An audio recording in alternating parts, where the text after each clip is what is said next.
Assalamualaikum warahmatullahi wabarakatuh. Perkenalkan, nama saya Carita Wisyanturi dengan NIM 2413182. Nah, hadirnya saya di sini dituju sebagai konsultan CRM yang melakukan analisis pelanggan perusahaan kita. Tugas saya di sini adalah membedah data transaksi dari salah satu pelanggan kita, yaitu Bapak Budi. Kita memakai model CCPC. Nah, melalui analisis ini kita akan melihat seberapa besar nilai ekonomi yang dihasilkan Bapak Budi sebagai perusahaan.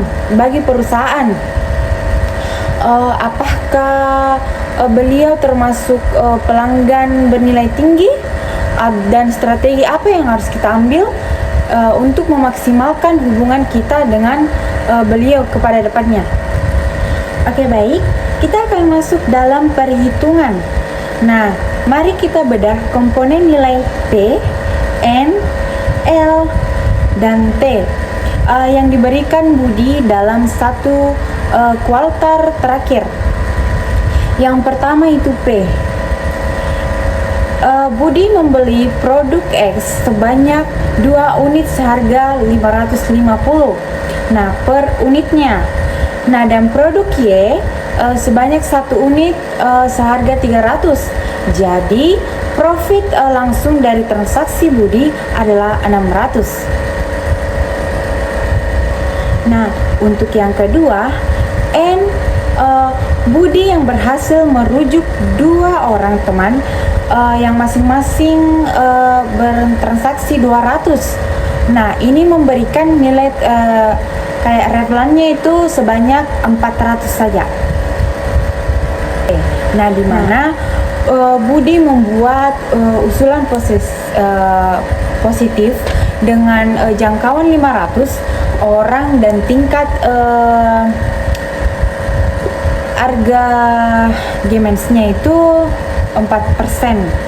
Nah, di mana artinya itu adalah 20 orang yang berinteraksi dengan asumsi nilai 2000 per argumennya saja. Kita mendapat sebesar 40.000. Nah, untuk yang keempat itu ada L. Nah, di mana Budi memberikan prospek produk yang sangat spesifik yang menghemat biaya riset internal kita sebesar 100.000. Nah, jika kita totalkan nilai total yang diberikan Budi kepada perusahaan sebesar 1.140.000. Nah, untuk selanjutnya kita akan membandingkan dengan biaya yang perusahaannya dikeluarkan. Berdasarkan data total biaya akuisisi, layanan, dan retensi untuk 60 pelanggan adalah sebesar Rp5.100.000. Jika dibagi 60, maka biaya per pelanggan adalah Rp80.000. Nah, maka menggunakan rumus CCPS, total nilai dikurang total biaya, kita akan mendapatkan kontribusi bersih Budi sebesar 1 juta.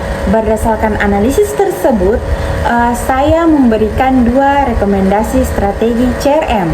Yang pertama itu program advokasi.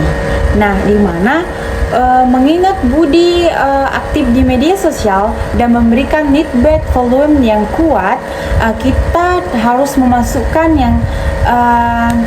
memasukkan beliau ke dalam program VIP, akses eksekusi atau reklan khusus setiap kali membawa pelanggan baru. Nah, untuk yang kedua itu ada Choice Ration Planet Ship. Nah, di mana karena flashback Budi tersebut menghemat biaya riset. Nah, jangan hanya dijadikan sebagai beliau konsumen saja. Nah, misalnya itu diskusi Francis Group yang memberikan elaine pada produk yang akan datang agar beliau merasa dihargai sebagai mitra bukan sekedar objek jualan saja.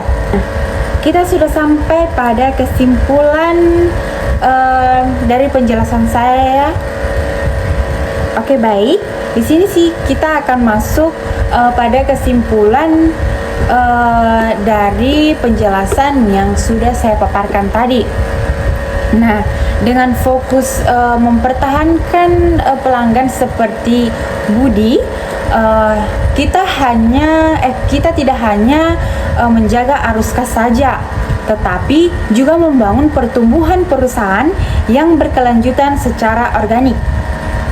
Nah, sekian analisis dari saya, Clarita Wisyanturi. Terima kasih banyak atas perhatiannya. Mari kita optimalkan potensi pelanggan kita bersama-sama. Sampai jumpa di laporan strategi berikutnya.